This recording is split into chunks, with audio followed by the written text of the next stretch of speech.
Le metí la mano a otro hombre debajo de la mesa mientras mi marido hablaba con su jefe. Sí, así empieza esta historia. Era una cena formal. Restaurante elegante en el centro de Madrid, luces bajas, vino caro. Álvaro, mi marido, se jugaba un ascenso. Me pidió que me portara como una buena esposa. Y yo me senté allí, con un vestido ajustado que a él ya no le decía nada, escuchando a dos hombres hablar de números, estrategias y reuniones. Como siempre. Y entonces apareció él. Daniel. Socio nuevo de la empresa. Más joven, descarado, sin ese tono gris con el que hablan los hombres como Álvaro. Se sentó frente a mí, me miró con una sonrisa rápida y me hizo una pregunta que mi marido no me hacía desde hacía años. ¿Tú a qué te dedicas? Me reí. No por la pregunta, sino porque lo dijo mirándome como si de verdad quisiera saberlo. Como si importara. Después de una hora de charla aburrida y formalidades, noté que su pierna rozó la mía. No se apartó. Yo tampoco. Álvaro no se dio cuenta de nada, estaba demasiado ocupado impresionando a su jefe. Pero Daniel y yo nos entendimos sin decir una palabra. Como si estuviéramos compartiendo un secreto en medio de una sala llena de gente. Cuando llegó el postre, él dejó caer su servilleta. Se agachó a recogerla, y al subir, sus dedos rozaron mi tobillo. Deliberadamente. Mi cuerpo se encendió como si alguien hubiese encendido una luz que llevaba años apagada. Nadie me había tocado así en años. Ni siquiera mi marido. Y fue ahí, en esa mesa para cuatro, en medio de una conversación de negocios, cuando metí la mano debajo del mantel. Él no se movió. Álvaro seguía hablando de informes trimestrales. ¿Sabía en ese momento que iba a terminar acostándome con ese hombre? Sí. Lo sabía. Y no me importó. 3 días después de esa cena, Álvaro llegó antes de lo habitual a casa. No avisó. Ni mensaje, ni llamada. Solo apareció por la puerta del salón a las 7:15 con el portátil bajo el brazo y cara de cansado. Yo aún tenía el pelo mojado, y no porque me acabara de duchar, sino porque hacía apenas 30 minutos que Daniel se había ido por la puerta de atrás. Tuve suerte. Si hubiera llegado 20 minutos antes, lo habría encontrado bajando las escaleras con la camisa mal metida en el pantalón. Ni siquiera tuve tiempo de cambiar las sábanas. Las metí en la lavadora con las manos temblando, aunque no se notaba nada. Al menos eso creía. Álvaro se metió en la habitación, se quitó los zapatos y se sentó en la cama. Fue directo, sin rodeos. ¿Has cambiado las sábanas hoy?, preguntó sin mirarme. Me giré hacia él y fingí naturalidad. Sí, tenían ya varios días, dije sin titubear. Él no contestó, solo se quedó en silencio unos segundos. Cuando se levantó, no fue al baño ni a la cocina. Se dirigió al cesto de ropa sucia y sacó la sábana bajera que yo había apretado en una bola para que no se notara. La olió. Lo hizo sin decir nada, como si ya supiera exactamente lo que estaba buscando. Cuando levantó la cabeza y me miró, no parecía enfadado. Estaba tranquilo. Ese tipo de calma que solo se tiene cuando uno ya ha dejado de esperar explicaciones. No gritó. No lanzó nada. No preguntó quién era. Solo me miró, se metió en el baño y cerró la puerta con seguro. Estuvo dentro más de 40 minutos.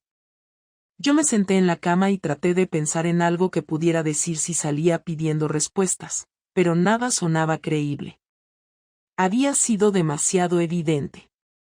La cama hecha deprisa, la ducha recién dada, el perfume masculino en el pasillo, y probablemente alguna prenda olvidada debajo del sofá. Álvaro no era tonto. Si lo sospechaba, era porque lo había visto venir desde hacía tiempo.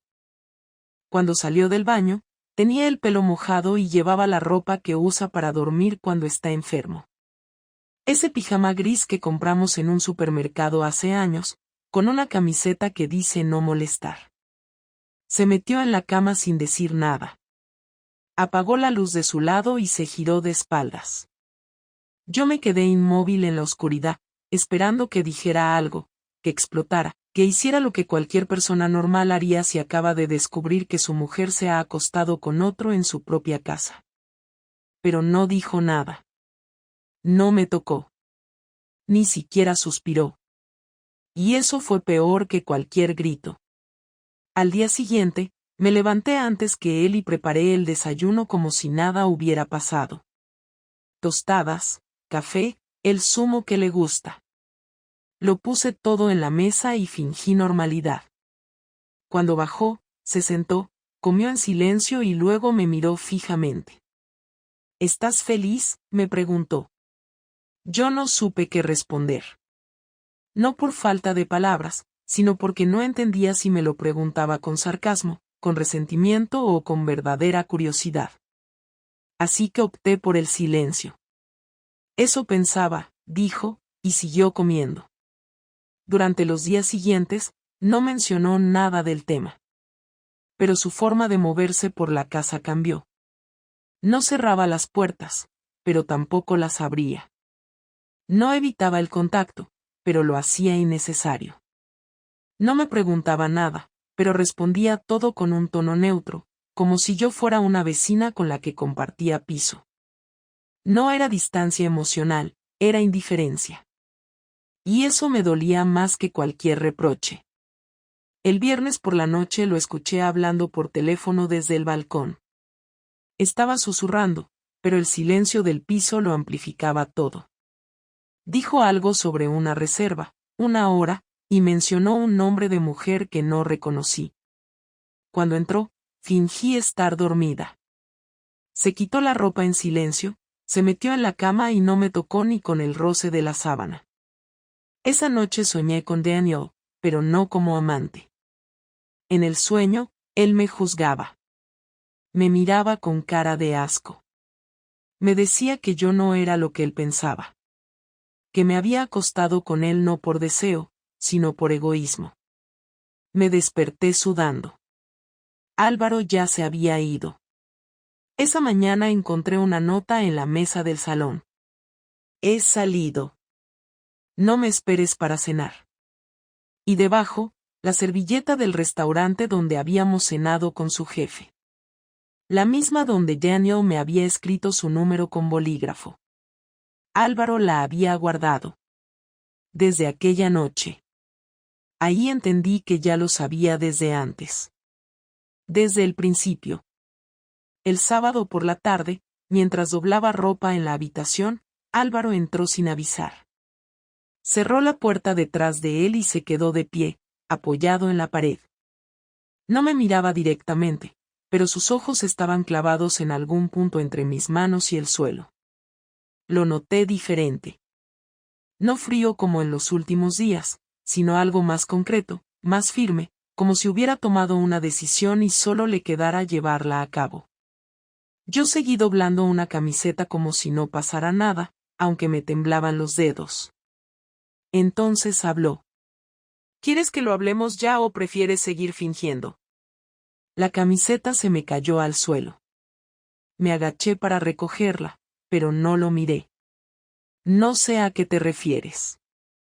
Él se rió. No fue una risa amable ni sarcástica, fue seca, sin emoción. Caminó hacia el armario, lo abrió, y sacó una caja de zapatos que hacía años que no veía. La puso encima de la cama, la abrió, y empezó a sacar cosas. No joyas, no papeles. Objetos pequeños que había encontrado en los últimos días y que yo ni siquiera sabía que faltaban. Un ticket del hotel donde estuve con Daniel el jueves. Un envoltorio de preservativo que olvidé tirar. Un mechero que no era nuestro. Una pequeña cadena plateada que probablemente Daniel dejó en la mesilla. Los fue colocando uno por uno, en silencio, mientras yo sentía como el aire en la habitación se volvía más denso. ¿No tienes nada que decir?, preguntó, sin rabia, como si ya hubiera asumido todo.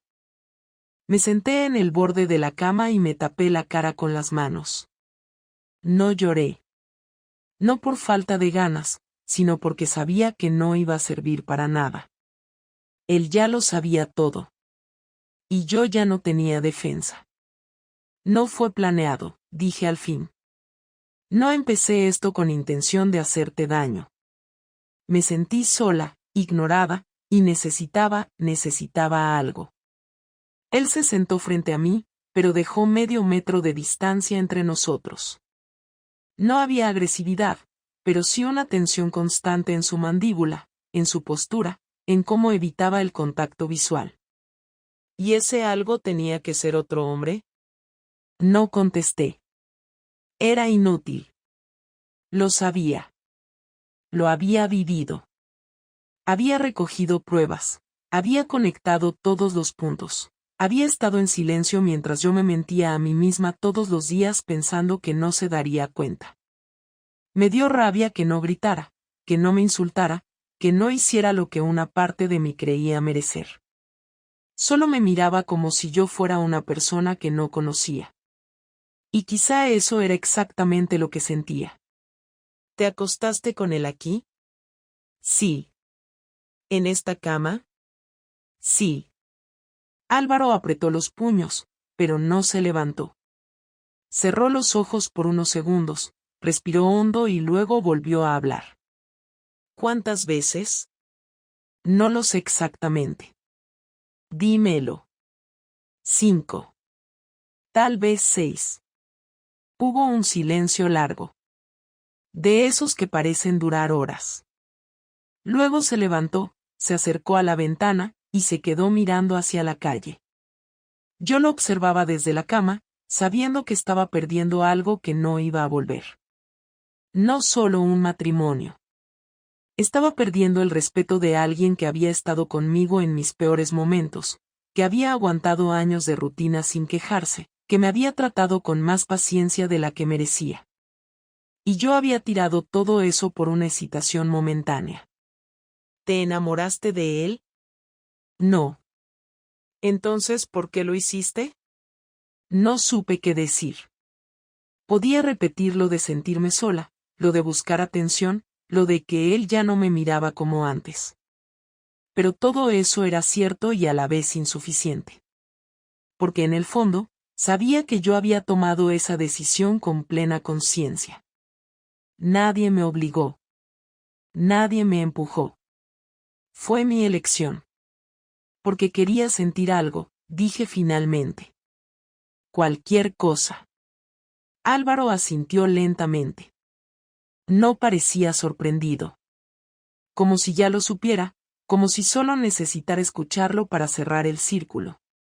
Te agradezco que no me hayas mentido más, dijo mientras recogía todos los objetos y los metía de nuevo en la caja. Pero ahora quiero que sepas algo. No voy a quedarme aquí fingiendo que esto se puede arreglar. No soy un santo, ni un mártir. No quiero tu arrepentimiento. Quiero mi dignidad. Yo bajé la mirada. Quise decir algo, pero no me salieron las palabras. No podía pedir perdón. No podía justificarme.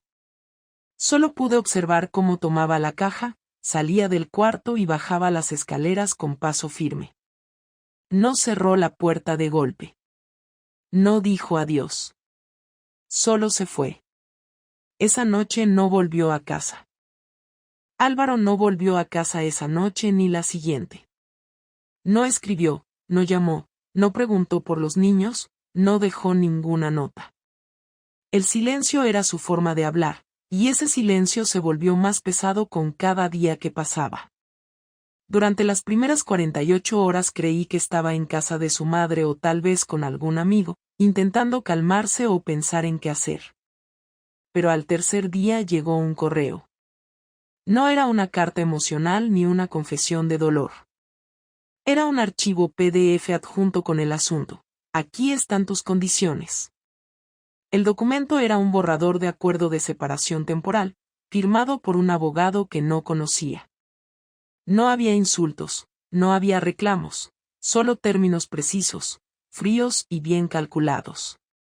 Custodia compartida, él se quedaría con los niños martes, miércoles y fines de semana alternos.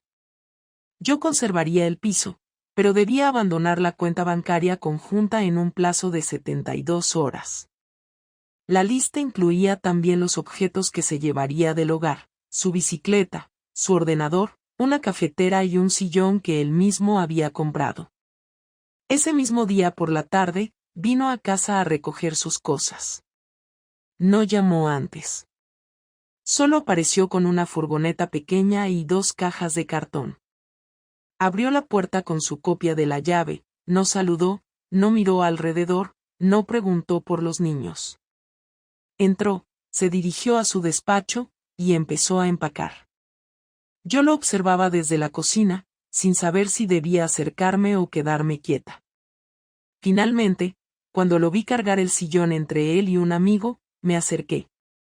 ¿De verdad vas a hacer esto así? Pregunté en voz baja, sin ánimo de pelea. ¿Cómo quieres que lo haga?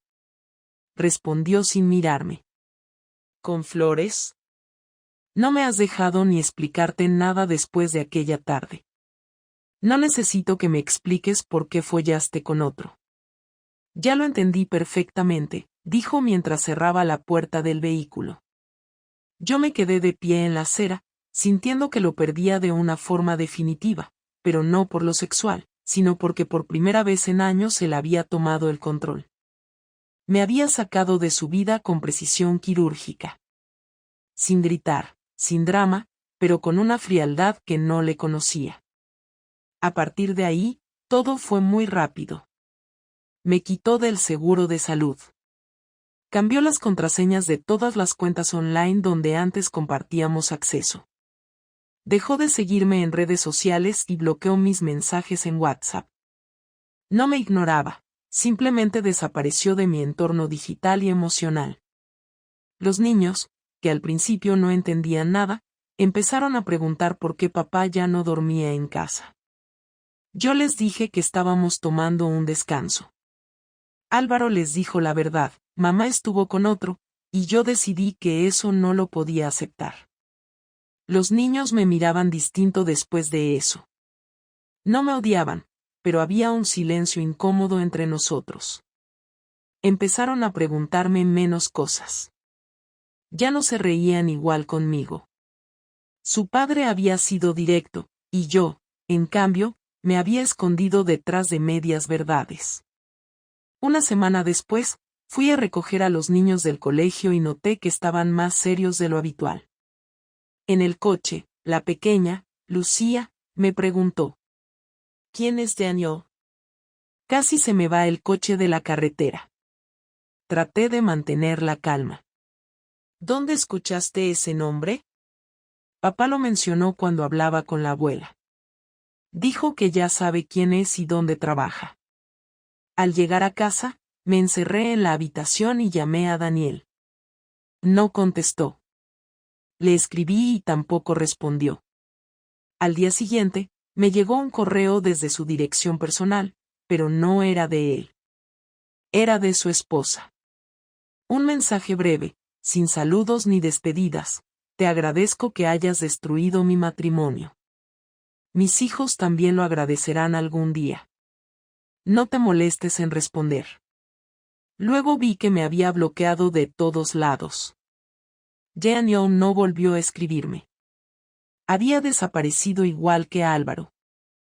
En los días siguientes, me llegaron rumores desde el trabajo de Álvaro. Su jefe, el mismo que estuvo en la cena aquella noche, sabía lo que había pasado. Uno de los compañeros de Álvaro me lo contó por WhatsApp: tu marido no dijo nada, pero un día llevó un sobre con fotos y papeles. Lo dejó en la mesa del jefe y se fue sin decir una palabra. No quise preguntar qué contenía ese sobre. Lo imaginé perfectamente. Fotos, recibos de hotel, capturas de pantalla. Álvaro había reunido pruebas, no para enfrentarse a mí, sino para proteger su imagen profesional. Lo que más me dolió no fue que las compartiera, sino que lo hiciera con esa precisión. Como si ya no le quedara ni una pizca de afecto. Como si me estuviera borrando de su vida con la eficiencia de quien limpia su escritorio al dejar un trabajo. El último golpe llegó cuando vi la transferencia en la cuenta bancaria. Álvaro me había enviado 100 euros. Solo eso. En el concepto ponía, para que no digas que no aporto. No necesitaba el dinero. Tenía el mío. Pero ese gesto, tan pequeño y tan cruel, fue su forma de dejar claro que ya no había ningún tipo de vínculo. Ni amoroso, ni emocional, ni siquiera financiero. No tuve que preguntarle si había conocido a alguien. Ya lo sabía. Una tarde, mientras recogía a los niños en casa de su madre, vi salir a una mujer del piso de Álvaro. Rubia, delgada, unos 10 años menor que yo. Vestía ropa deportiva y llevaba una bolsa con productos del supermercado. Caminaba cómoda, como si ya conociera cada rincón de ese hogar. No era la típica aventura. Era alguien que encajaba en su nueva vida. Una que ya no me incluía. Lo llamé una sola vez y no contestó. Lo entendí. Después de todo lo que pasó, no tenía por qué escucharme. Pero esa noche, mientras los niños dormían, me senté frente al portátil y le escribí un mensaje largo, directo y sin excusas. Le dije que no estaba buscando que volviéramos, que no pretendía limpiar lo que hice con palabras, que solo necesitaba hablar con él una vez más, cara a cara, sin testigos ni abogados ni intermediarios. Le pedí que, si alguna parte de él aún respetaba lo que fuimos, me diera 30 minutos. No contestó esa noche. Pero a la mañana siguiente, a las 9 en punto, me envió un mensaje que decía, ven a las 8. No entres. Espera en la puerta. A las 8 en punto estaba allí. Esperando. Vestida sin maquillaje, sin adornos. Solo yo, con la cara limpia, como quien va a presentarse ante un juez. Él abrió la puerta sin decir nada. Se hizo a un lado y me dejó pasar. No me ofreció asiento, ni bebida, ni gesto alguno de cortesía. Se sentó frente a mí en el comedor, con los brazos cruzados, esperando. No tuve que preguntar cuánto tiempo tenía. Su cara lo decía todo. No voy a pedirte que me perdones, empecé. Sé que no tienes por qué hacerlo. Pero necesitaba decirte algunas cosas. Él no respondió. Solo movió ligeramente la cabeza, como quien dice adelante. Te fallé. Y no solo por lo obvio. Te fallé mucho antes. Dejé de hablarte, dejé de escucharte. Me encerré en mí misma porque no sabía cómo decirte que me sentía invisible. No lo justifico. Solo quiero que lo sepas. Álvaro me miró sin expresión. No había rabia, pero tampoco compasión. Solo una atención educada, como si estuviera en una reunión de trabajo. ¿Te arrepientes de haber estado con él o de haber perdido lo que tenías conmigo? De ambas cosas, contesté sin dudar. Me arrepiento de haber sido tan cobarde. De haber necesitado perderlo todo para darme cuenta de lo que valía. Y sí, me arrepiento de haber elegido a alguien que nunca significó nada sobre alguien que lo significaba todo. ¿Y ahora esperas que exactamente? Preguntó con tono firme. No espero nada. Solo quería verte, y decirte esto. Y también decirte que estoy dispuesta a asumir lo que venga. Que si decides que esto se acaba aquí, no voy a pelearlo. No me lo merezco. Pero si en algún momento necesitas algo, estaré. No necesito nada de ti, Laura. Y no por orgullo. Es que ya no hay nada que puedas darme que no esté roto. Asentí. No esperaba otra cosa. ¿Y los niños? Pregunté. No les voy a hablar mal de ti, si eso es lo que temes. Pero tampoco voy a mentirles. Ya saben lo básico. Y conforme crezcan, entenderán más. Que sus padres son humanos, que uno se equivocó y el otro decidió alejarse. Lo importante es que estén bien.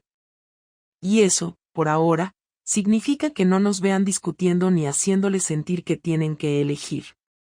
Gracias por eso, dije con un nudo en la garganta. No es por ti, respondió. Es por ellos. Siempre fue por ellos. Hubo una pausa larga. Nadie decía nada. Yo quería alargar ese momento, no porque creyera que podía cambiar algo, sino porque sabía que esa sería la última vez que lo tendría frente a mí sin ser dos desconocidos completos. Lo veía y recordaba tantos momentos juntos, tantas cosas compartidas, que costaba entender cómo se podía deshacer todo con tanta precisión. Él ya no era mi marido. Era un hombre que alguna vez me amó, pero que ahora solo quería proteger su paz. ¿Vas a rehacer tu vida con alguien? Pregunté, no por celos, sino por necesidad de saber si había espacio para otra persona en ese mundo nuevo del que yo estaba excluida. No estoy en eso. Pero no cierro la puerta. No por revancha, sino porque merezco tener una relación sana, honesta. Y tú también, aunque ahora te cueste verlo. No quiero a nadie más, dije, y lo sentía de verdad. Eso ya no depende de mí, dijo levantándose. Tienes que vivir con lo que hiciste, igual que yo tengo que vivir con lo que decidí después de saberlo. Se acercó a la puerta y la abrió. No era un gesto hostil, solo práctico. La conversación había terminado. Caminé despacio hacia la salida. Cuando llegué al marco de la puerta, me giré. Álvaro, de verdad lo siento. Yo también, respondió. Porque esto pudo haber sido diferente si hubieras hablado antes. Salí sin decir nada más. Él cerró la puerta con suavidad. No hubo portazo, ni grito, ni insulto. Pero sentí que esa puerta no se volvería a abrir nunca más para mí. Han pasado 3 semanas desde aquella última conversación. No he vuelto a hablar con Álvaro, ni siquiera por temas de los niños. Todo lo gestionamos por una aplicación compartida donde solo intercambiamos la información imprescindible, horarios de recogida, tareas escolares, citas médicas. No hay saludos, no hay preguntas personales, solo frases directas y sin tono. La distancia entre nosotros ya no es emocional, es práctica. Y con cada día que pasa, se vuelve más definitiva. Volver a una rutina sin él no fue fácil, pero tampoco fue el infierno que esperaba. Lo que más me impactó no fue su ausencia, sino todo lo que yo había dejado de hacer por mí misma mientras estaba con él. Durante años le delegué todo lo administrativo, lo económico, incluso lo emocional. Y ahora que ya no está, me doy cuenta de lo cómoda que me había vuelto, de cómo me refugiaba en esa estructura para no tomar responsabilidad de mi propio malestar. No tenía una vida, tenía un guión que seguía sin cuestionar. Cuando algo dejó de funcionar, en vez de arreglarlo, busqué un escape. Y ahora que ya no tengo a nadie a quien culpar, ni a quien engañar, empiezo a entender el peso de mis decisiones. Los niños siguen viviendo conmigo la mayor parte del tiempo, aunque cada vez están más callados, más reservados. No me odian, pero algo se rompió entre nosotros que aún no he conseguido reparar. Mi hija mayor ya no me cuenta nada de su vida. Y el pequeño, cuando ve que le llega un mensaje del padre, se va al cuarto para responderlo con una sonrisa que a mí no me dirige desde hace semanas. No sé si con el tiempo me perdonarán, pero ya no espero que lo hagan por completo. Solo intento estar presente, cumplir, demostrar que sigo siendo su madre aunque ya no sea la esposa de su padre. Volví al trabajo hace una semana. Nadie me dijo nada directamente, pero ya noto las miradas, las conversaciones que se cortan cuando entro a la sala. Álvaro no ha dicho nada públicamente, pero alguien debió hablar. Tal vez uno de sus amigos, tal vez la mujer de Daniel. Da igual. Ya no me esfuerzo por cambiar la opinión de nadie. No estoy interesada en limpiar mi imagen, solo en sostenerme con lo que queda. La vergüenza no me paraliza, pero tampoco se va. Me acompaña en cada correo, en cada saludo, en cada silencio incómodo del pasillo. Y aprendí a no escapar de eso. Me toca vivir con las consecuencias. Daniel nunca más me escribió. No intentó defenderme ante su esposa, ni arreglar lo que rompimos. Su silencio fue su forma de decir que todo lo nuestro fue un desvío sin futuro. Lo entendí. No le guardo rencor. Tampoco espero volver a cruzármelo. Fue una historia que comenzó y terminó con el mismo descuido. Él me usó para llenar un vacío y yo lo usé para evitar mirar el mío. Ambos nos encontramos en el peor momento y ahora somos solo un error en la vida del otro. Ni amantes, ni enemigos. Nada. Pensé en empezar terapia, pero no fui. Tal vez más adelante. Por ahora, me basta con reconocer lo que hice y tratar de no repetirlo. No busco redención, ni consuelo, ni promesas vacías de que todo va a estar bien. Sé que algunas cosas simplemente no se arreglan. Lo único que me queda es aprender a seguir viviendo sin arrastrar a los demás conmigo. La culpa no me hace mejor persona, pero recordarla me obliga a no relajarme, a no caer en la misma ceguera de antes. Con Álvaro, ya no hay esperanza. No porque él no pudiera perdonarme, sino porque yo ya no podría vivir sabiendo que fue por lástima o por costumbre. Él tomó su decisión con firmeza, con dignidad. Y aunque me duela, la respeto. A veces miro fotos viejas y me veo con él, con los niños, con esa expresión relajada que ya no reconozco en mí. No siento nostalgia, siento responsabilidad. Yo tuve todo eso y lo desaproveché. No porque no lo valorara, sino porque no supe cuidarlo cuando más lo necesitaba. Hoy me desperté temprano, preparé desayuno para los niños, los llevé al colegio y volví a casa. No hay flores en la mesa, no hay mensajes cariñosos en el móvil, no hay ruido de fondo. Solo el sonido de mi taza de café al apoyarla sobre la encimera. Y está bien. Es lo que hay. Por primera vez en mucho tiempo, no necesito que nadie me salve del vacío. Solo necesito aprender a convivir con él. Esta historia no tiene final feliz. Pero tampoco tiene tragedia. Solo una mujer que cometió un error y que, en vez de buscar excusas, decidió quedarse a ver lo que pasaba después. Y aquí estoy. Mirando los restos. Intentando no volver a fallar. No a él. A mí.